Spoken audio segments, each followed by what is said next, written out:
morning, dear students. So, dear first year students, in the semester kana syllabus. So, I am Gurudev Rajan, handling BA English Literature.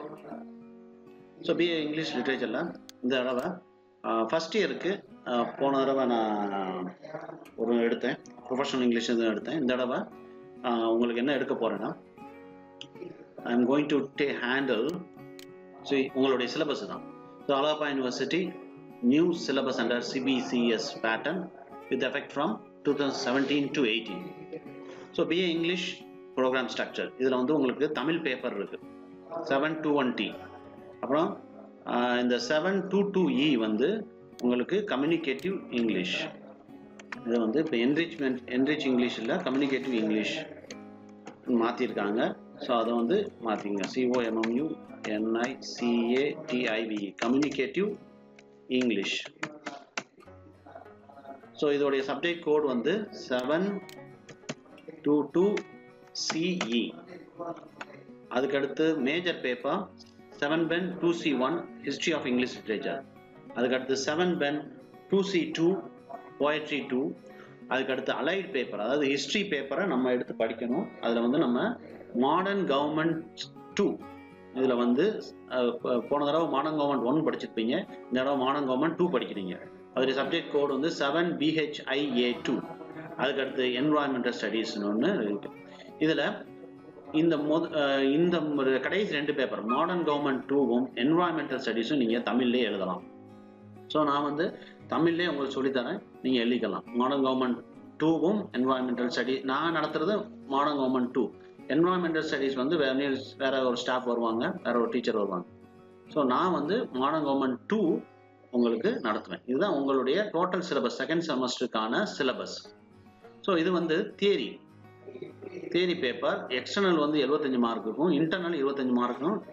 Internal 2 internal நடக்கும், external university எப்படி நடத்த சொல்றாங்களோ அது மாதிரி நடக்கும். So மொத்தம் 100 mark. இதுக்கு உங்களுக்கு ப்ராக்டிக்கல் இல்லை. ஸோ இன்டர்னல் அலைட் பேப்பருக்கும் அதே தான், இன்டர்னல் 25, எக்ஸ்டர்னல் 75. ஸோ இதுதான் இந்த செகண்ட் செமஸ்டருக்கான சிலபஸ் பேட்டர்ன். இதில் பர்டிகுலராக இப்போ நான் நடத்த போகிறது modern government. I am going to take modern government 2. So what is modern government 2 syllabus paper? Let me show you the modern government 2. So this is let me zoom it.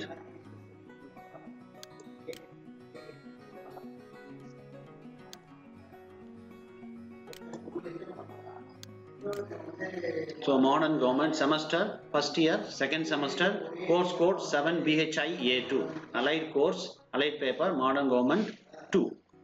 So இதில் name of the paper is modern government 2. இதில் there are 5 units: unit 1, unit 2, unit 3, unit 4, unit 5, and these are the reference books which you can refer for your study. Otherwise I will be giving materials. நான் வந்து materials Google Classல post பண்ணுவேன், Google class கோடு உங்களுக்கு அனுப்புகிறேன். So Google class கோடு அனுப்புகிறேன், அதில் வந்து join பண்ணிடுங்க. ஏற்கனவே ப்ரொஃபஷனல் இங்கிலீஷ் தனியாக இருக்குது. ஸோ இதையும் நான் வந்து தனியாக ஒரு கிளாஸ் கோடு ஆரம்பித்து உங்களுக்கு அனுப்புகிறேன் வாட்ஸ்அப்பில், அதில் ஜாயின் பண்ணிடுங்க. ஸோ இது வந்து this is allied course 2 modern government 2. So unit 1 talks about the constitution of India, and unit 2 talks about the constitution of England. Unit 3 talks about constitution of USA.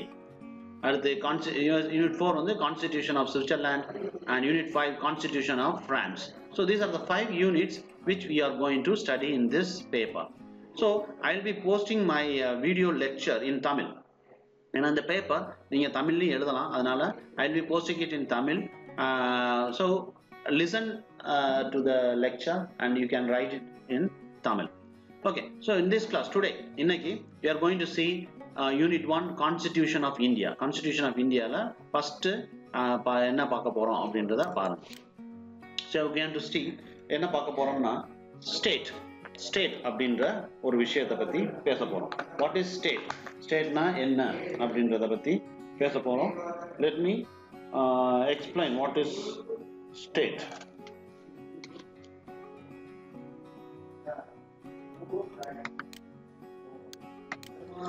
Okay, now we are going to define what is state. State அப்படின்னா என்ன அப்படின்னு தான் நம்ம design பண்ண போறோம். ஸ்டேட்னா என்ன? So தமிழ்ல இதுக்கு வந்து அரசு அப்படின்னு சொல்றாங்க. ஸ்டேட்னா அரசு. ஸோ அரசுனா என்ன அப்படின்னா, அரசுன்னா தமிழ்ல சமுதாயம், சமுதாயம் சேர்ந்ததுதான் அரசு. சமுதாயம் இல்லாம என்ன இருக்காது, அரசு இருக்காது. அப்ப இந்த அரசு, இந்த ஸ்டேட் அப்படின்ற வார்த்தை எங்க இருந்து எடுக்கப்பட்டிருக்குன்னா, லத்தீன் மொழியிலிருந்து எடுக்கப்பட்டிருக்கு. இங்கிலீஷ்ல ஸ்டேட். ஸோ லாட்டின் வேர்டு அதுக்கு பேர் என்ன, ஸ்டேட்டஸ். ஸ்டேட்டஸ். இன்னைக்கு ஸ்டேட்டஸ்ன்ற மீனிங் வந்து வேற. இன்னைக்கு ஸ்டேட்டஸ்ன்ற மீனிங் என்னன்னா அந்தஸ்து அப்படின்ற மீனிங். பட் இந்த வார்த்தை எடுக்கப்பட்ட காலத்துல பெரிய ஸ்டேட்டஸ்ல பெரிய ஒரு ரிச் பீப்புள் தான் அரசுக்கு அரசாங்கத்துல இருந்தாங்க. ஸோ அதனால இந்த வார்த்தையிலிருந்து தான் இந்த வார்த்தை எடுக்கப்பட்டது. ஸ்டேட்டஸ் அப்படின்ற வார்த்தையில இருந்து தான் ஸ்டேட் எடுக்கப்பட்டது. ஸோ நவ் இன்னைக்கு ஸ்டேட்னா அரசு, அரசாங்கம், அரசு அப்படின்ற அர்த்தம். ஸ்டேட்னா அரசு. ஓகே, இந்த அரசை பத்தி என்னென்ன விளக்கங்கள் நிறைய பேர் கொடுத்துருக்காங்க. ஸோ இதுல என்னென்ன நிறைய பேர் கொடுத்துருக்காங்க, அதுல ஃபர்ஸ்ட் ஒன் பை ஒன்னா பார்ப்போம். அரிஸ்டாட்டில் என்ன கொடுத்துருக்காரு அப்படின்னா, ஸ்டேட்னா குடும்பங்களும் கிராமங்களும் சேர்ந்ததுதான் அரசு அப்படின்னு சொல்லி அவர் ஒரு விளக்கம் கொடுத்துருக்காரு. ஆனா இன்னைக்கு சூழ்நிலையில பாத்தீங்கன்னா, குறிப்பிட்ட எல்லை, அரசியல் ரீதியாக ஒருங்கிணைக்கப்பட்ட மக்கள் தான் அரசு அப்படின்னு சொல்லி யார் ஒருத்தர் சொன்னா, பிளன்ஷில் அப்படின்னு ஒருத்தர் சொல்லியிருக்காரு. ஸோ குறிப்பிட்ட ஒரு எல்லையை வகுத்து கொண்டு அரசியல் ரீதியாக சட்டங்களை வகுத்து கொண்டு மக்களை ஒருங்கிணைத்து இருப்பதுதான் அரசு அப்படின்னு சொல்லி யார் சொல்லியிருக்கா, பிளன்ஷில் அப்படின்னு ஒருத்தர் சொல்லியிருக்காரு. ஓகே, அடுத்து லக்ஷ்கி அப்படின்னு ஒருத்தர் என்ன சொல்லியிருக்காருன்னு பாருங்க. ஸோ வரையறுக்கப்பட்ட மக்கள் குறிப்பிட்ட நிலம் மற்ற எல்லை நிறுவனங்களை விட மேலோங்கிய நிலை பெற்று நிற்பதே அரசு. ஸோ இது வந்து லக்ஷியோடைய ஸ்டேட்மெண்ட். என்ன சொல்றது, வரையறுக்கப்பட்ட மக்கள், வரையறுக்கப்பட்ட மக்கள்னா இந்த மக்கள், ஃபார் எக்ஸாம்பிள் அமெரிக்க மக்கள், இந்திய மக்கள் அப்படின்னு சொல்லி, இல்ல கேரளா மக்கள் அப்படின்னு சொல்லி, இல்ல தமிழ்நாட்டு மக்கள் அப்படின்னு சொல்லி வரையறுக்கப்பட்ட மக்கள் குறிப்பிட்ட நிலம். ஸோ கேரளானா அந்த நிலத்துல இருக்காங்க, தமிழ்நாடு தமிழ்நாடு நிலம், மற்ற எல்லை நிறுவனங்களை விட. ஸோ மிச்ச இப்ப ஃபார் எக்ஸாம்பிள் தமிழ்நாட்டுல அரசு ஒண்ணு இருக்கு, அரசுக்கு ஈக்குவலான நிறுவனங்கள்லாம் இருக்கு, அதாவது பிரைவேட் கன்சர்ன்ஸ், பிரைவேட்டான கம்பெனிஸ். அதை காட்டிலும் மேலோங்கி நிலை பெற்றுக் கொள்வது, பவர்ஸ் இருக்கிறது தான் அரசு அப்படின்னு சொல்லி யார் சொல்றாங்கன்னா, லக்ஸ்கி அப்படின்ற ஒரு ஹிஸ்டாரியன், ஒரு வரலாற்று ஆசிரியர் சொல்றாரு. ஸோ லக்ஷி சொல்ற ஒரு வரலாற்று கூட்டு என்னது, வரையறுக்கப்பட்ட மக்கள் குறிப்பிட்ட நிலம் மற்ற எல்லா நிறுவனங்களை விட மேலோங்கி, பவர்ஸ் நிலை பெற்று நிற்பதே அரசு அப்படின்னு சொல்லி இவர் சொல்றாரு. அரிஸ்டாட்டில் என்ன சொல்றாரு, குடும்பங்களும் கிராமங்களும் சேர்ந்த தான் அரிஸ்டாட்டில் சொல்றாரு அரசுன்றது. ஆனா இன்னைக்கு பிளன்ஷில் அப்படின்ற ஒருத்தர் குறிப்பிட்ட எல்லைக்குள்ள அரசியல் ரீதியாக ஒருங்கிணைக்கப்பட்ட மக்கள் கொண்டு வாழ்வது அரசு அப்படின்னு சொல்லி அவர் சொல்றாரு. ஸோ இதெல்லாம் ஏன் படிக்கிறோம்னா, ஸோ அரசு அப்படின்றத என்னன்னு தெரிஞ்சுக்கணும். அடுத்து கார்னர் அப்படின்ற ஒருத்தர் என்ன சொல்றாருன்னு பாருங்க. ஓர் எல்லைக்குள் தங்கி ஓர் அரசாங்கத்தை உருவாக்கி அதற்கு அதற்கேற்ற சூழலையும் மக்கள் சூழலில் மக்கள் வாழ் கூட்டமே அரசாங்கம் அப்படின்னு சொல்லி யார் சொல்றா, கார்னர் சொல்றாரு. ஸோ என்ன சொல்றாரு இவரு, ஒரு எல்லைக்குள் தங்கி, அதாவது ஃபார் எக்ஸாம்பிள் குறிப்பிட்ட எல்லை, தமிழ்நாடு இல்ல கேரளா கர்நாடகா அப்படின்ற எல்லைக்குள்ள தங்கி அரசாங்கத்தை உருவாக்குறது. ஓகே, அரசாங்கத்தை உருவாக்கி மக்கள் வாழும் இதைத்தான் நம்ம என்ன சொல்றாங்க, அரசு அப்படின்னு சொல்லி யார் சொல்றா, கார்னர் சொல்லியிருக்காரு. ஓகே, அடுத்து இந்த அதுக்கு அடுத்து வர்றது நம்ம எலிமெண்ட்ஸ் ஆஃப் ஸ்டேட். இப்ப நான் சுருக்கமா சொல்லிடுறேன், இது வந்து first point. So first point என்ன சொல்றேன், வாட் இஸ் அ ஸ்டேட், ஸ்டேட்னா என்ன அப்படின்றத நம்ம விளக்கம் சொல்லியிருக்கோம். What is a state, state சமுதாயம் சேர்ந்தது தான் அரசு. ஸ்டேட்ன்றதுக்கு இன்னைக்கு மீனிங் என்னன்னா அரசு அப்படின்றதுதான் பேரு. ஸோ அரசு தான் இன்னைக்கு ஸ்டேட். ஸோ இந்த அரசுன்றது என்னன்னா சமுதாயத்தை தான் நம்ம என்ன சொல்றோம், இன்னைக்கு நம்ம அரசுன்னு சொல்றோம். இந்த அரசுன்ற வார்த்தை லத்தீன் வார்த்தையிலிருந்து எடுக்கப்பட்டது. ஸோ அதுக்கு ஸ்டேட்டஸ் அப்படின்ற வார்த்தையிலிருந்து தான் இந்த அரசுன்ற வார்த்தை, ஸ்டேட்ன்ற வார்த்தை எடுக்கப்பட்டிருக்கு. ஸோ இந்த ஸ்டேட் இன்னைக்கு அரசு அப்படின்றதுக்கு பல பேர் பல அர்த்தங்கள் சொல்லியிருக்காங்க. அதுல முக்கியமான ஒரு 4-5 அர்த்தங்கள் பார்த்துருக்கோம். என்னென்ன அரிஸ்டாட்டில் சொன்னதை பார்த்துருக்கோம், பிளன்ஷில் சொன்ன அர்த்தத்தை பார்த்துருக்கோம், லக்ஷி சொன்ன அர்த்தம், அடுத்தது கார்னர் என்ன சொல்லியிருக்காருன்னு பார்த்துருக்கோம். ஸோ இதெல்லாம் இப்போ பார்த்துட்டு அடுத்து நம்ம என்ன பார்க்க போறோம்னா elements of state. Elements of ஸ்டேட்னா அரசின் கூறுகள். அரசின் கூறுகள்னா அரசுல என்னென்ன விஷயங்கள் இருக்கு அப்படின்றத பத்தி பார்க்க போறோம். ஓகே, இப்ப எலிமெண்ட்ஸ் ஆஃப் ஸ்டேட். ஸோ இப்ப அரசுனா என்னன்னு பார்த்துட்டோம். அரசுன்றது இப்ப சிம்பிளா சொல்லணும்னா ஒரு எல்லைக்குள் வாழும் மக்கள், அந்த அது அது ஒரு சட்டத்திட்டத்தை வரையறுக்கப்பட்ட சட்டத்திட்டங்கள் எல்லைக்குள் வாழும் இதை மக்களை நம்ம என்ன சொல்றோம் அரசு அப்படின்னு சொல்றதா ஒரு சுருக்கமா சொல்லிக்கலாம். இப்ப அப்படி வரையறுக்கப்பட்ட எல்லைக்குள் ஒரு குறிப்பிட்ட மக்கள் வாழும் அரசு என்னென்னலாம் இருக்கணும், அரசின் கூறுகள் என்ன அப்படின்னா, இப்ப ஒரு அரசு அப்படின்னா என்னென்ன அதுக்கு இருக்கணும் அப்படின்றதான் எலிமெண்ட்ஸ் ஆஃப் ஸ்டேட். ஸோ ஸ்டேட்னா ஏற்கனவே என்னன்னு சொல்லிட்டேன், அரசுன்னு சொல்லியாச்சு. இப்ப இந்த அரசு அப்படின்றதுக்கு என்னென்னலாம் நம்ம சொல்லணும் இருக்கணும் அப்படின்றதுக்கு இருக்கு. என்னென்ன இருக்கணும், மக்கள் இருக்கணும். அரசு அப்படின்னு சொல்லிட்டாலே என்ன இருக்கணும், அங்க ஒரு மக்கள் கூட்டம் இருக்கணும். அதுக்கடுத்து எல்லை வரையறுக்கப்பட்டிருக்கணும். அதுக்கடுத்து அரசாங்கம் இருக்கணும். அரசு வேறு அரசாங்கம் வேறு, அது என்னன்னு அடுத்தது பார்ப்போம் கொஞ்சம் கொஞ்சமா. அடுத்து இறைமை, சோவரினிட்டி அப்படின்னா என்னன்னு பார்ப்போம். இறைமைன்னா சுப்ரீம் பவர், எதற்கும் அஞ்சாத ஒரு சுப்ரீம் பவர், அதான் இறைமை. ஓகே, இறைவன் அப்படின்னா சுப்ரீம்னு அர்த்தம். ஸோ அதான் இறைமை, சோவரினிட்டி. ஸோ இந்த 4 கூறுகளும் ஸ்டேட், எலிமெண்ட்ஸ் ஆஃப் ஸ்டேட் அப்படின்றாங்க. ஸோ ஒரு அரசு அப்படின்றது என்னென்ன இருக்கணும், மக்கள் இருக்கணும், எல்லை கோடு இருக்கணும், மக்கள் வாழணும், அந்த ஸ்டேட்டுக்கு எல்லை கோடு வகுக்கப்பட்டிருக்கணும், அங்க அரசாங்கம் நிறுவப்பட்டிருக்கணும். அதுக்கடுத்து அந்த அரசாங்கம் எப்படி இருக்கணும், இறைமையோட இருக்கணும். ஸோ ஃபுல் பவர்ல இருக்கணும், சோவரினிட்டி இருக்கணும். இந்த 4 அம்சமும் கொண்டதுதான் எலிமெண்ட்ஸ் ஆஃப் ஸ்டேட், அதாவது அரசின் கூறுகள் அப்படின்னு சொல்றாங்க. ஓகே, நாம் இந்த அரசின் கூறுகள்ல மக்கள் பத்தி பார்ப்போம். மக்கள் என்ன? ஸோ சமுதாயம் முதல் வந்ததா, அரசு முதல் வந்ததா அப்படின்ற கேள்வி இருக்கு. ஸோ அரசு வந்துச்சா இல்ல சமுதாயம் வந்துச்சா? ஸோ அப்படிதான் போது சமுதாயம் தான் முதல் வந்திருக்கு. சமுதாயம் வந்த பிறகு மக்கள் நாகரீகம் நுழைவாயில இருக்கும்போது, ஓகே, மக்கள் நாகரீக நுழைவாயில இருக்கும்போது அமைக்கப்பட்டதுதான் அரசு. ஸோ அரசு வரல. மனிதன் அவன் பாட்டுக்கு என்னது வாழ்ந்துகிட்டு இருந்தான். ஒரு கூட்டமா வாழ ஆரம்பிக்கும் போது பிரச்சனைகள் வந்துச்சு. பிரச்சனைகளை தீர்ப்பதற்காக அரசு அமைக்கப்பட்டது. அது நாகரிகம் அப்படின்ற நுழைவாயில அப்பதான் வருது. சோ அரசு என்பது சமுதாயத்தால் படைக்கப்பட்ட ஒரு அங்கம். சோ அரசுன்னு சொல்லும் போது சமுதாயம் வந்துருது. சோ சமுதாயம்ன்றது மக்களை உள்ளடக்கியது, அரசு என்பது மக்களால் அமைக்கப்பட்டது. இது ரெண்டையும் நீங்க புரிஞ்சுக்கணும். சமுதாயம் மக்களை உடையது, மக்களை கொண்டதுதான் சமுதாயம். சோ இந்த அரசுன்றது இந்த மக்களால் உருவாக்கப்பட்டதுதான் இந்த அரசு. சோ சமுதாயமும் அரசும் ஒன்றோடு ஒன்று இருக்கு. சோ இந்த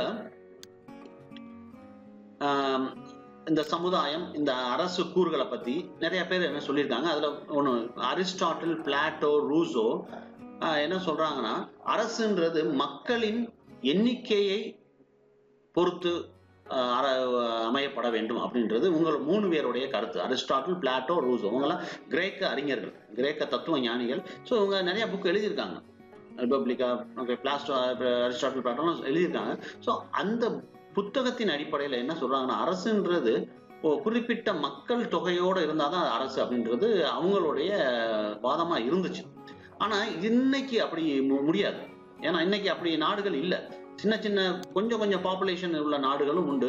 அதுக்கு எடுத்துக்காட்டு தான் சான் மாரியோ, மொனாக்கோ. இதெல்லாம் மக்கள் தொகை ரொம்ப கம்மியானது. கம்பேர் பண்ணும்போது, ஒரு சீனாவை கம்பேர் பண்ணும்போதோ, இந்தியாவை கம்பேர் பண்ணும்போதோ, சான் மாரினோ, மொனாக்கோ உடைய மக்கள் தொகை ரொம்ப கம்மி. ஆனாலும் அவங்களுடைய அரசு தான். அது அரசு இல்லை அப்படின்னு சொல்லி நம்ம இது பண்ணிட முடியாது. ஓகே, ஸோ இப்போ இதுவரையில என்ன பார்த்துருக்கோம், 2 விஷயம் பார்த்துருக்கோம். அரசுனா என்ன, எலிமெண்ட்ஸ் ஆஃப் ஸ்டேட், அரசின் கூறுகள். So what is state? State is nothing but the society. So society தான் ஸ்டேட். ஸோ சொசைட்டினா என்ன? மக்கள். ஒரு குறிப்பிட்ட மக்கள் குறிப்பிட்ட எல்லைக்குள்ள வாழ்வதை நாம் என்ன சொல்றோம், அரசு அப்படின்னு சொல்றோம். இப்ப இந்த அரசுக்கு என்னென்ன முக்கியமான கூறுகள் இருக்கணும், எலிமெண்ட்ஸ் ஆஃப் ஸ்டேட் அப்படின்றோம். அப்ப மக்கள் இருக்கணும் கட்டாயம். ஸோ மக்கள் வாழ்வதற்கு எல்லை வகுக்கப்பட்டிருக்கணும். ஸோ அந்த மக்கள் எல்லை வகுக்கப்பட்ட மக்கள் எப்படி வாழணும்ன்றத அரசாங்கம் தீர்மானிக்கணும். அந்த அரசாங்கம் எப்படி இருக்கணும், இறைமையோட இருக்கணும். That is sovereignty, supreme power, உச்சக்கட்ட அதிகாரத்தோட இருக்கணும். இந்த நாளும் ஒரு ஸ்டேட்டினுடைய அரசினுடைய கூறுகளாக சொல்லப்படுது.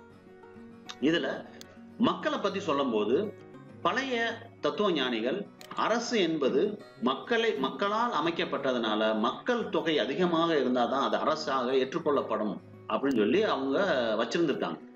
ஒரு கூற்று இருந்துச்சு. ஆனா இன்னைக்கு நிலைமையில அது நம்ம சாத்தியம் இல்லை. ஏன்னா சான் மாரினோ, மொனாக்கோ எல்லாம் மக்கள் தொகை கம்மியான இருந்ததுனால இருந்தாலும் அதுவும் அரசு தான் அப்படின்னு சொல்லி நம்ம ஏற்றுக்கொண்டு இருக்கோம். ஓகே, அடுத்து நம்ம பார்க்க போறது எல்லை. மக்கள் பார்த்தாச்சு. அடுத்த கூறு நம்ம எல்லைய என்னன்னு பார்ப்போம். ஓகே, இப்ப அடுத்த கூறு கவர்மெண்டோடைய அரசினுடைய அடுத்த கூறு என்னன்னா எல்லை. ஸோ எல்லை ஃபர்ஸ்ட் ஒரு அரசினுடைய முக்கியமானது மக்கள். ஸோ மக்களுக்கு பிறகு எல்லை எப்படி இருக்கணும். ஸோ எல்லையை அரசு எல்லை பரப்பு அவசியம்.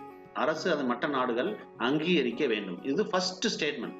ஒரு நாடு அதனுடைய எல்லையை வகுக்கும் பொழுது ஸோ எல்லை முக்கியம்ன்றாங்க. ஒரு அரசு இருக்குன்னா அதுக்கு என்ன இருக்கணும், பவுண்டரி இருக்கணும். இதுதான் உங்க நாடு.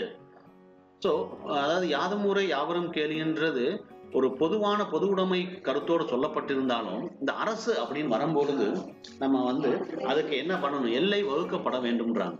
எல்லை வகுக்காம நம்ம என்ன பண்ண முடியாது, ஒரு அரசு நிறுவ முடியாது, அரசு இருக்க முடியாது. ஸோ அரசுன்னு சொல்லும் போதே நமக்கு என்ன இருக்கணும், எல்லை பரப்பு அவசியம்ன்றாங்க. ஸோ எல்லை பரப்பு இல்லாமல் அவசியம் நம்ம என்னால என்ன பண்ண முடியாது, ஒரு அரசு நிறுவ முடியாது. அந்த எல்லை நம்ம நிறுவும் போது என்ன பண்ணணும்னு சொல்றாங்க, மற்ற நாடுகளும் அந்த எல்லை கோட்டை அங்கீகரிக்க வேண்டும். ஸோ இந்தியாவுடைய பார்டரை இங்கிட்டு பாகிஸ்தான் இருக்கு, அங்கிட்டு சைனா இருக்கு, எல்லாமே மற்ற நாடுகளும் அங்கீகரிக்க வேண்டும் அப்படின்றது ஒரு சட்டமா இருக்கு. ஓகே, கிரேக்க காலத்துல எப்படி இருந்திருக்குன்னு பாருங்க. நகரங்களே அரசாக செயல்பட்டது. அதற்கு பேர் சிட்டி ஸ்டேட்ஸ். ஆனா இன்னைக்கு சிட்டி ஸ்டேட்ஸ்னு இல்லை, இன்னைக்கு நகர அரசுகள் மறைந்து என்ன ஆயிடுச்சு, நேஷன் ஸ்டேட்ஸ், அதாவது தேச அரசுகளாக மாறிவிட்டது. ஸோ திஸ் இஸ் இப்ப பாருங்க. ஸோ எல்லை ஒரு அரசுக்கு எல்லைன்றது முக்கியம். அந்த எல்லையை மற்ற நாடுகள் அங்கீகரிக்கணும்.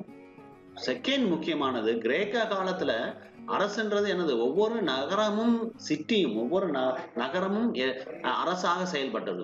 Okay, Sivaganga Tirupattur for example Sivaganga ஒரு அரசாக செயல்பட்டது, திருப்பத்தூர் ஒரு அரசாக செயல்பட்டது. அப்படி ஒரு காலத்துல கிரேக்க காலத்துல அப்படி செயல்பட்டுச்சு. அதற்கு பேரு சிட்டி ஸ்டேட்ஸ். ஸ்டேட்ஸ்னாலே அரசுன்னு அர்த்தம். ஸோ சிட்டி ஸ்டேட்ஸ், அதுக்கு தமிழ்ல நகர அரசுகள். ஆனா இன்னைக்கு நகர அரசுகள் இல்ல. நகரங்களை எல்லாம் ஒன்று சேர்த்து அதை நம்ம என்ன சொல்லிடுறோம், நேஷன் ஸ்டேட்ஸ், அதாவது நகர அரசுகளுக்காக மாறிட்டோம். ஸோ ஸ்டேட் இப்ப நகர அரசு, நேஷன் ஸ்டேட்ஸ் அப்படின்னு சொல்லி இப்ப நம்ம படிக்க ஆரம்பிச்சிருக்கோம். இப்ப இந்த சிறிய எல்லை பரப்பு கொண்ட நாடுகள் பாருங்க, சான் மாரினோ, மொனாக்கோ, வேட்டிகன், இதெல்லாம் சின்ன சின்ன எல்லை பரப்பை கொண்ட நாடுகள். ஓகே, பரந்த எல்லை பரப்பு நாடுகள் பாத்தீங்கன்னா சீன குடியரசு, இந்தியா, அமெரிக்க ஐக்கிய நாடுகள், இதெல்லாம் பரந்த எல்லை பரப்பு கொண்ட நாடுகள். அப்ப இது மெரிட்ஸ் என்னன்னா, மெரிட்ஸும் டிமெரிட்ஸும் இருக்கு. இப்ப இந்த மாதிரி சின்ன எல்லை பரப்புகளை கொண்ட சான் மாரினோ, மொனாக்கோ, வேட்டிகன், இவங்களுக்கு என்னன்னா சின்ன எல்லைக்குள்ள அவங்க கட்டுப்பாட்டுக்குள்ள வச்சுக்கலாம். எந்த ஒரு விஷயத்தையும் எந்த ஒரு இதையும் ஒரு கட்டுப்பாட்டுக்குள்ள கொண்டு வந்துடலாம். அதுதான் அவங்களுடைய மெரிட்.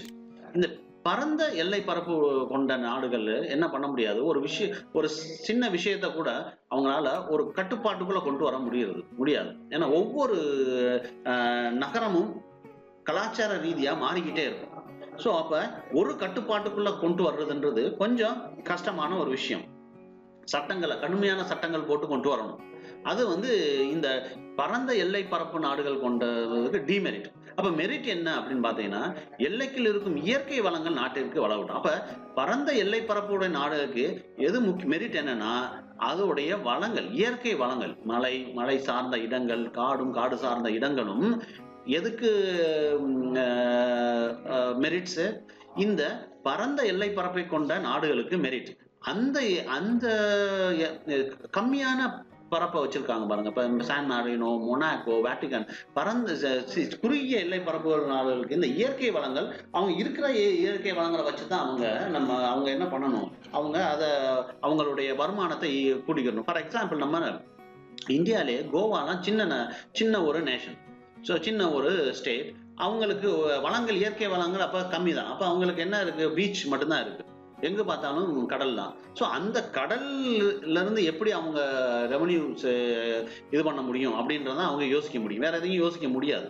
ஸோ அது மாதிரியான பிரச்சனைகள் இருக்கு அதுக்கு சிறிய எல்லை பரப்புக்குள்ள இருக்கிற நாடுகள். ஆனா அவங்களால ஒரு சின்ன ஒரு பெரிய விஷயம், ஒரு இதை கட்டுப்பாட்டுக்குள்ள ஈஸியா கொண்டு வந்துட முடியும்.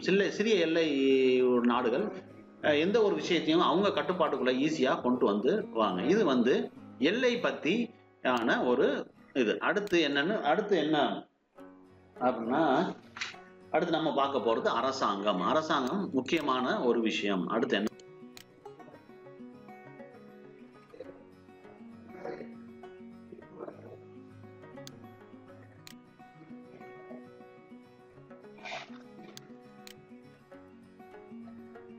அடுத்து நம்ம பார்க்க போறது இந்த எல்லை. ஸோ எல்லை பத்தி சொல்லணும்னா, அரசாங்க 4 கூறுகள்ல, எலிமெண்ட்ஸ் ஆஃப் ஸ்டேட், அரசாங்க கூறுகள்ல முக்கியமான விஷயம் என்னன்னா இந்த 2வது எல்லை. ஸோ எல்லை எப்படி அமையணும் அப்படின்னு சொல்றாங்கன்னா, எல்லை ஒரு அரசுக்கு முக்கியமானது. எல்லை யாதும் ஊரே யாவரும் கேளீர்ன்ற ஒரு பொதுநல கோட்பாடுகள் இருந்தாலும், எல்லா மக்களும் ஒன்றே, எல்லா மனிதர்களும் ஒன்றே அப்படின்னு கோட்பாடு இருந்தாலும், இந்த அரசுன்னு ஒண்ணு அமையும் போது அதுக்கு என்ன இருக்கணும்? எல்லைன்றது முக்கியம். எல்லை இல்லாமல் அரசு அமைய முடியாது அப்படின்றது ஒரு கோட்பாடு. இப்ப இந்த எல்லையை வகுக்கும் பொழுது என்ன இருக்கணும்ன்றாங்க கட்டாயமா, அதை ஒரு நாடு, மற்ற நாடுகளும் அதை அங்கீகரிக்க வேண்டும்ன்றாங்க. ஸோ அப்படி அங்கீகரிக்கப்படாத எல்லை கோடுகள் அது சேர்த்துக்கொள்ள மாட்டாங்க. ஸோ ஒரு நாடு அப்படின்னா, ஒரு அரசுனா அதுக்கு எல்லை இருக்கணும், அந்த எல்லையை மற்ற நாடுகள் அங்கீகரிக்கணும். இது ஃபர்ஸ்ட் பாயிண்ட். ஓகே, கிரேக்க காலத்துல பாத்தீங்கன்னா இந்த எல்லை கோடுகளே 2 விதமா இருந்திருக்கு. அரசே 2 விதமா அரசு வந்து எப்படி செயல்பட்டுருக்குன்னா, கிரேக்க காலத்துல சிட்டி ஸ்டேட்ஸா செயல்பட்டிருக்கு. சிட்டி ஸ்டேட்ஸ் அப்படின்னா என்னன்னு பாத்தீங்கன்னா, நகரங்களே அரசுகளாக செயல்பட்ட காலம். ஓகே, இப்ப சிவகங்கைனா சிவகங்கை ஒரு அரசாக செயல்பட்டது, திருப்பத்தூர் ஒரு அரசாக செயல்பட்டது, பக்கத்துல காரைக்குடி ஒரு அரசாக செயல்பட்டது. இப்படி சின்ன நகரங்களே அரசாக செயல்பட்டு அரசாங்க அங்க இருந்தது. இது கிரேக்க காலத்திலையும் இப்படித்தான் செயல்பட்டுருக்கு. ஆனா இன்னைக்கு அப்படி இல்லை.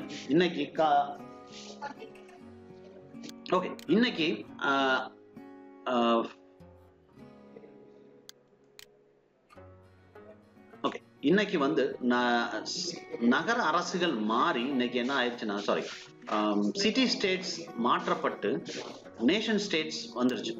ஸோ இன்றைக்கு நகர அரசுகள், சிட்டி ஸ்டேட்ஸ் எல்லாம் இல்ல, சிட்டி ஸ்டேட்ஸ் எல்லாம் ஒன்றிணைக்கப்பட்டு என்ன ஸ்டேட்ஸ் ஆயிடுச்சு? நேஷன் ஸ்டேட்ஸா மாற்றப்பட்டிருக்கு.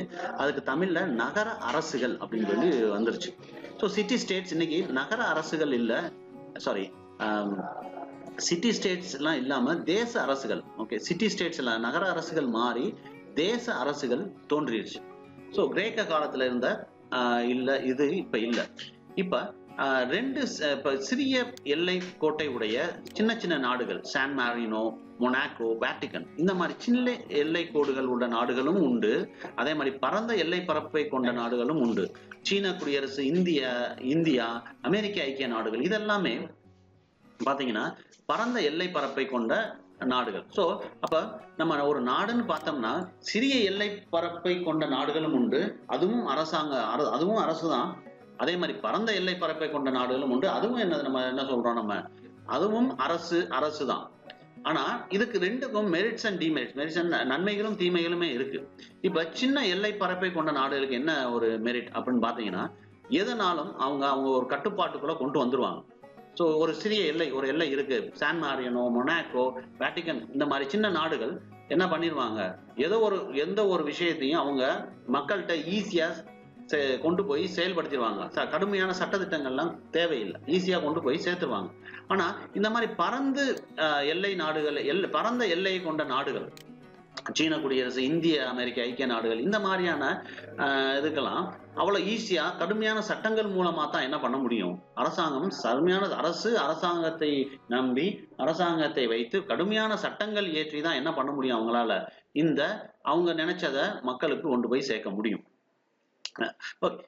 இது மெரிட்ஸ் அண்ட் டிமெரிட்ஸ். இப்ப சிறிய எல்லை நாட்டுக்கு இல்ல டிமெரிட் என்ன அப்படின்னு பாத்தீங்கன்னா, இப்ப பெரிய பரப்பை உடைய நாடுகள், பெரிய எல்லை பரப்பை உடைய நாடுகளுக்கு என்ன இருக்கு, இயற்கை வளங்கள் நிறைய இருக்கு. அந்த இயற்கை வளங்கள் அவங்களுக்கு மெரிட், அவங்களுக்கு ரெவன்யூ தரும். ரெவன்யூனா பணத்தை சம்பாதித்து தரும். ஸோ இயற்கை வளங்கள், மலையோ இல்ல காடோ எதோ இருந்தாலும் அவங்களுக்கு அது பணமா ஈட்டி தரும். ஆனா இந்த சின்ன எல்லை பரப்புகள்ல இருக்கிற நாடுகள் அவங்களுக்கு இருக்கிற இயற்கை வளங்களை அவங்க என்ன பண்ணணும், அதை பணமா மாத்த அவங்க முயற்சிக்கணும். ஸோ நம்ம நாட்டுல கோவா பாத்தீங்கன்னா ரொம்ப சின்ன ஒரு அரசு. ஸோ அதுக்கு சுத்தி அவங்களுக்கு ரெவன்யூ அப்படின்னு பாத்தீங்கன்னா சுத்தி கடல் தான். ஸோ அந்த கடலை நம்பியே அவங்க ரெவன்யூ என்ன பண்ணணும், ஈட்டணும். ஸோ ஆனா மிச்சம் வேற வேற இருக்கும், வேற விஷயங்கள் இருக்கும். அதை வச்சு அவங்க என்ன பண்ணுவாங்க, ரெவன்யூவை இன்க்ரீஸ் பண்ணிக்குவாங்க. இந்த மாதிரி சின்ன எல்லை பரப்புக்குள்ள இருக்கிறவங்களுக்கு வேற வழி இல்லை, இருக்கிற இயற்கை வளங்களை வச்சு அவங்க இது பண்ணணும். ஓகே, இதுதான் இந்த இது. அடுத்து நம்ம பார்க்க போறது அரசாங்கம். ஸோ முக்கியமான ஒரு விஷயம், அந்த அரசாங்கம் என்ன சொல்லுதுன்னு பார்ப்போம். ஓகே, நெக்ஸ்ட் மூணாவது கூறு, அரசினுடைய, ஸ்டேட்டினுடைய முக்கியமான கூறு என்னன்னா அரசாங்கம். அரசு வேறு, அரசாங்கம் வேறு. ஸோ இதை நீங்க கொஞ்சம் நல்லா கவனிக்கணும். அரசாங்கம் வேறு, அரசு வேறு. அரசாங்கம்னா என்ன, அரசுனா என்ன? ஸோ அரசின் ஒரு அங்கம் தான் அரசாங்கம். இது எப்படி நான் சிம்பிளா புரிய வைக்கிறேன்னா, ஒரு அரசு அமையுது, அரசு அமைச்ச கொள்கைகள் இருக்கு, அந்த கொள்கையை செயல்படுத்த வைக்கிறது தான் இந்த அரசாங்கம். ஸோ அவங்க என்ன கொள்கையை சொல்லிடுவாங்க, அரசு அதனுடைய கொள்கையை சொல்லிடும். ஃபார் எக்ஸாம்பிள், இலவச லேப்டாப் அப்படின்னு சொல்லிடுவாங்க, அரசு சொல்லிடும் மாணவர்களுக்கு இலவச லேப்டாப் அப்படின்னு. ஆனா அரசாங்கம் என்ன பண்ணணும், அந்த தனிப்பட்ட துறை, அரசு என்ன பண்ணணும், இது என்னுடைய கொள்கை, இதை நிறைவேற்றுங்க அப்படின்னு சொல்லி அரசாங்கத்துல கொடுத்துரும். அப்ப இந்த அரசாங்கம் யாரு, அதிகாரிகள் தான் அரசாங்கம். சோ அந்த அதிகாரிகள்கிட்ட கொடுத்துரும், இது என்னுடைய கொள்கை, நாங்க இந்த கொள்கையை வச்சுதான் நாங்க அரசுக்கு வந்திருக்கோம். சோ இந்த கொள்கையை செயல்படுத்துறது யாரு, இந்த அரசாங்க அதிகாரிகள்கிட்ட கொடுத்துருவாங்க, நீங்க இந்த கொள்கையை செயல்படுத்துங்க அப்படின்னு. அப்ப அரசின் ஒரு அங்கமாக அரசாங்கம் செயல்படுது. அரசாங்கம் தனியாக செயல்பட முடியாது. சோ அரசாங்கம் அரசினுடைய கொள்கைகளை மக்களுக்கு கொண்டு போய் சேர்க்கிறதா அரசாங்கம். சோ அரசு கொள்கைகளை உருவாக்கும், அரசாங்கம் அந்த கொள்கைகளுக்கு வடிவம் தந்து செயல்படுத்தும். சோ இதுதான் சிம்பிளான ஒரு டெஃபினிஷன். இந்த இதை நீங்க நம்ம எல்லா ஸ்டேட்லையும் பார்க்கலாம். சோ அரசுன்றது கொள்கைகளை உருவாக்கும். அது என்ன கொள்கையா வேணா இருக்கலாம், அது நடக்குமா நடக்காதா அப்படின்றதெல்லாம் இல்லை. ஆனா அந்த கொள்கையை ஒரு செயல் வடிவம் கொடுக்கிறது யாரு, அரசாங்கம். சோ அந்த அரசாங்கம்ன்றது யாரு சம்பந்தப்பட்டது, அரசு அதிகாரிகள் சம்பந்தப்பட்டது. இந்த அரசாங்கம் இப்ப என்னென்னலாம் முக்கியமான ஒரு விஷயங்களை கூறுகளை கொண்டது, சட்டமன்றம், நிர்வாகத்துறை, நீதித்துறை, இந்த மூணு முக்கியமான துறைகளை கொண்டிருக்கு. சட்டமன்றத்துறை, சட்டமன்றம் இருக்கு, அதுக்கடுத்து நிர்வாகத்தை, ரெவன்யூ நிர்வாகத்தை, அட்மினிஸ்ட்ரேஷன், நிர்வாகத்துறை, அதுக்கடுத்து நீதித்துறை, இந்த மூணையும் கொண்டதுதான் இந்த அரசாங்கம். இந்த மூணு மூலமா தான் அரசு என்ன பண்ணுது, அதோடைய கொள்கைகளை வடிவம் கொடுக்குறாங்க. சோ அந்த வடிவம் கொடுக்கப்பட்ட கொள்கைகள் தான் நம்ம மக்களுக்கு வந்தடையுது. அப்ப இந்த அரசு எப்படி இருக்கணும், அதுக்கு என்ன பண்றாங்க, இறைமையோட இருக்கணும், 4வது அங்கத்துக்கு வர்றாங்க. சோ ஒரு கொள்கைய அரசு அதிகாரிகள், ஒரு அரசுன்றது கொள்கை கொடுக்குது, அந்த கொள்கைய அரசாங்க அதிகாரிகள் என்ன பண்றாங்க, செயல் வடிவம் படுத்துறாங்க. அப்படி செயல் வடிவம் படுத்தணும்னா என்ன இருக்கணும், அந்த அரசுக்கு இறைமை இருக்கணும். ஒரு அரசு அதிகாரிய செயல்படுத்துங்கன்னு சொல்றதுக்கு என்ன இருக்கணும், அரசுக்கு இறைமை இருக்கணும், சுப்ரீம் பவர் இருக்கணும். சுப்ரீம் பவர் இல்லாம என்ன பண்ண முடியாது, அவங்களால அரசாங்கத்தை செயல்படுத்த முடியாது. ஸோ ஒரு அரசாங்கத்தை செயல்படுத்துறதுக்கு என்ன இருக்கணும், கட்டாயமா அரசுக்கு சுப்ரீம் பவர் இருக்கணும், தட் இஸ் இறைமை இருக்கணும். இறைமை இல்லாமல் என்ன பண்ண அரசாங்கத்தை செயல்படுத்த முடியாது. அதனாலதான் அரசுக்கு என்ன கொடுத்திருக்காங்க, சுப்ரீம் பவர் கொடுத்திருக்காங்க. உச்சக்கட்ட அதிகாரம் யாருக்கு இருக்கு, அரசுக்கு இருக்கு. சோ அந்த அரசாங்கத்தை வேலை வாங்கணும். சோ கொள்கையில செயல் வடிவம் கொடுக்கறதுக்கு வேலை வாங்குறது தான் அரசினுடைய முக்கியமான கடமை. ஓகே, இந்த இறைமை கொஞ்சம் ஜூம் பண்ணிக்கிறேன். சோ இறைமை அப்படின்றது இங்கிலீஷ்ல சாவரனிட்டி. ஓகே, இங்கிலீஷ்ல இருக்கேன் சாவரனிட்டி. சோ இது வந்து ஒரு லத்தீன் வேர்ட், ஒரு Latin word. What's the meaning என்னன்னு பாத்தீங்கன்னா, எவராலும் மறுக்க முடியாத, எவராலும் எதிர்க்கப்பட முடியாத அரசியல் அதிகாரத்துவம் தான் இறைமை. சோ இதோடைய மீனிங் இதுதான். சோ லாட்டின் வேர்ட் சாவரனிட்டி அப்படின்னா என்ன அர்த்தம்னா, எவராலும் மறுக்க முடியாத, எதிர்க்க முடியாத அதிகாரத்தை கொண்டதுதான் இறைமை. சோ இந்த இறைமையை யார் வச்சிருக்கணும் அப்படின்னு பாத்தீங்கன்னா, இந்த அரசுக்கு கொடுக்கப்பட்டிருக்கு. சோ அரசு இந்த இறைமையோடு இருந்தா தான் அரசாங்கத்தை வேலை வாங்க முடியும். ஸோ அரசுக்கு இறைமை இல்லைன்னா அரசாங்கம் என்ன பண்ண முடியாது, அரசாங்கத்துல தன்னுடைய அரசு அதனுடைய கொள்கைகளை என்ன பண்ண முடியாது, அரசாங்கத்துக்கு செயல் வடிவம் கொடுக்க முடியாது. ஸோ அரசாங்கத்துக்கு செயல் வடிவம் கொடுக்கணும்னா என்னோட இருக்கணும், இறைமையோட இருக்கணும். ஸோ சுப்ரீம் பவரோட இருக்கணும். அதான் உச்ச நிலையான அரசியல் அதிகாரம். இந்த அரசியல் அதிகாரம் யாருக்கு இருக்கணும், அரசுக்கு இருக்கணும். ஸோ இது வந்து எப்படி கம்பேர் பண்ணலாம்னா, உடம்பில் ஓடும் ரத்தம் போன்றது. நம்ம இறைமை அரசுன்றது, அரசுக்கு இந்த இறைமை எப்படின்னா, ரத்த ஓட்டம் நின்றுச்சுன்னா, ரத்த ஓட்டம் இல்லைன்னா என்ன அர்த்தம், அது செத்த அரசு. ஸோ ஒரு அரசு உயிரோட்டமா இருக்குன்னா என்ன அர்த்தம், அதுக்கு வந்து சுப்ரீம் பவர் இருக்கணும். ஸோ சொன்னதை கேட்கறதுக்கு இருக்கணும். அப்படி இல்லைன்னா அது அரசாங்கம் செயல்படுத்த முடியாது. அரசு வந்து அரசாங்கத்தை செயல்படுத்த முடியாது. ஸோ அதனாலதான் அரசுக்கு சுப்ரீம் பவர் கொடுத்துருக்காங்க. ஓகே, இப்ப இந்த 4ல எது முக்கியமானது அப்படின்னு பார்ப்போம். 4 கூறுகள் இருக்கு. என்னென்ன கூறுகள்? 4 கூறுகள்ல நம்ம பார்த்தோம். மக்கள், எல்லை, அரசாங்கம், இறைமை. இந்த 4ல எது முக்கியம் அப்படின்னு நம்ம பார்த்தோம்னா என்ன சொல்றாங்கன்னா, அரசியல் சட்ட ஆலோசகர்கள் எல்லாமே இந்த 4மே ஒரு அரசுக்கு முக்கியம். இதுல 4 கால்கள் மாதிரி, நாற்காலியினுடைய 4 கால்கள் மாதிரி. சோ எந்த கால் முக்கியம், இதுல இந்த கால் இல்ல அந்த கால் இல்ல அப்படின்லாம் சொல்ல முடியாது. ஓகே, ஃபார் எக்ஸாம்பிள் இப்ப இறைமை வந்து சுப்ரீம் பவர், அரசுக்கு இறைமை மட்டும் இருந்தா போதும், மிச்சம் அதெல்லாம் தேவை. அப்ப இந்த இறைமையை யாருக்கு கொண்டு போய் சேர்ப்பாங்க? ஒரு சுப்ரீம் பவர் இருக்கு, ஆனா அந்த சுப்ரீம் பவர் வந்து என்ன பண்றது, மக்கள் இருக்கணும், எல்லை இருக்கணும், அதை செயல்படுறதுக்கு அரசாங்கம் இருக்கணும். இந்த 3 இருந்தா தான் அந்த சுப்ரீம் பவருக்கு அதிகாரம், அந்த அதிகாரத்துக்கு ஒரு மரியாதை. இல்லைன்னா இறைமை அங்க ஒண்ணும் இல்லை, இறைமை மட்டும் வச்சிருந்து ஒண்ணும் பண்ண முடியாது நம்ம. சோ அப்ப அதுவும் முக்கியம். ஓகே, இப்ப இறைமை இருக்கு, அரசாங்கம் இருந்தா போதுமா? அப்ப இறைமை இருக்கு, இறைமை அது உச்சக்கட்ட அதிகாரம், அரசுக்கு உச்சக்கட்ட அதிகாரம் இருக்கு. சோ அதிகாரம் மூலமா அரசாங்கத்தை அது ஏவுது, அது கொள்கைகளை செயல்படுத்த சொல்லுது. செயல்படுத்த யாருக்கு செயல்படுத்தணும் அப்படின்ற கேள்வி வரும்போது யார் வர்றா? அங்க மக்கள் வர்றாங்க. அப்ப மக்களும் இன்றியமையாத ஒரு கூறுகளா இருக்கு. ஸோ இறைமை இருக்கணும், இறைமைக்கு அடுத்து